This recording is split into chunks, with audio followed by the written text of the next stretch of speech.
Lee's report of the surrender at Appomattox. From Volume 4 of Battles and Leaders of the Civil War, read for NOETIC by Luke Johnson. This recording copyright 2018, NOETIC Series, LLC. All rights reserved. On the 12th of April, 1865, from near Appomattox Courthouse, General R.E. Lee made the following report to Mr. Davis. Mr. President, it is with pain that I announce to Your Excellency the surrender of the Army of Northern Virginia. The operations which preceded this result will be reported in full. I will therefore only now state that upon arriving at Amelia Courthouse on the morning of the 4th with the advance of the Army, on the retreat from the lines in front of Richmond and Petersburg, and not finding the supplies ordered to be placed there, nearly 24 hours were lost in endeavoring to collect in the country subsistence for men and horses. This delay was fatal and could not be retrieved. The troops, wearied by continual fighting and marching for several days and nights, obtained neither rest nor refreshment, and on moving on the 5th on the Richmond and Danville Railroad, I found at Jetersville the enemy's cavalry, and learned the approach of his infantry, and the general advance of his army toward Burkeville. This deprived us of the use of the railroad and rendered it impracticable to procure from Danville the supplies ordered to meet us at points of our march. Nothing could be obtained from the adjacent country. Our route to the Roanoke was therefore changed, and the march directed upon Farmville, where supplies were ordered from Lynchburg. The change of route threw the troops over the roads pursued by the artillery and wagon trains west of the railroad, which impeded our advance and embarrassed our movements. On the morning of the 6th, General Longstreet's corps reached Rice's Station on the Lynchburg Railroad. It was followed by the commands of Generals R.H. Anderson, Ewell, and Gordon, with orders to close upon it as fast as the progress of the trains would permit, or as they could be directed on roads farther west.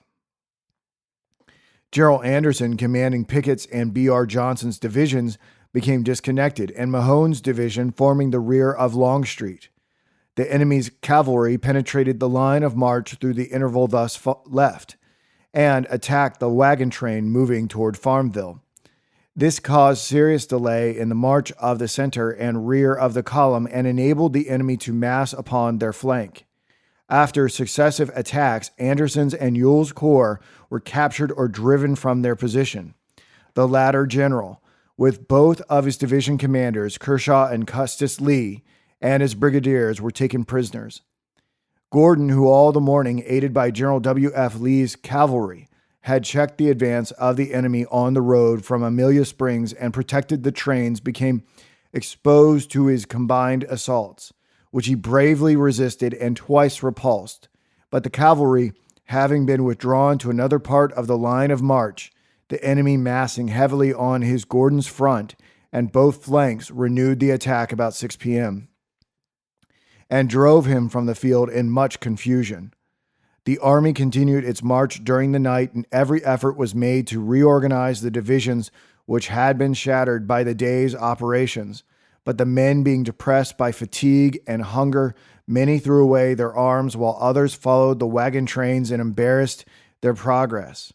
On the morning of the 7th, rations were issued to the troops as they passed Farmville, but the safety on the trains requiring their removal upon the approach of the enemy, all could not be supplied.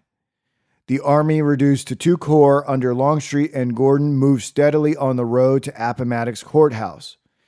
Thence its march was ordered by Campbell Courthouse through Pennsylvania toward Danville.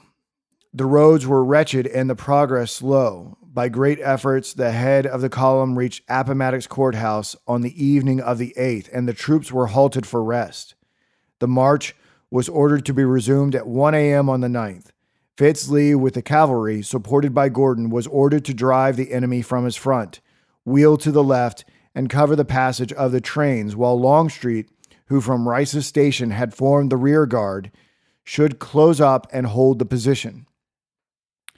2 battalions of artillery and the ammunition wagons were directed to accompany the army, the rest of the artillery and wagons to move toward Lynchburg. In the early part of the night, the enemy attacked Walker's artillery train near Appomattox Station on the Lynchburg Railroad and were repelled. Shortly afterward, their cavalry dashed toward the courthouse till halted by our line. During the night, there were indications of a large force massing on our left and front.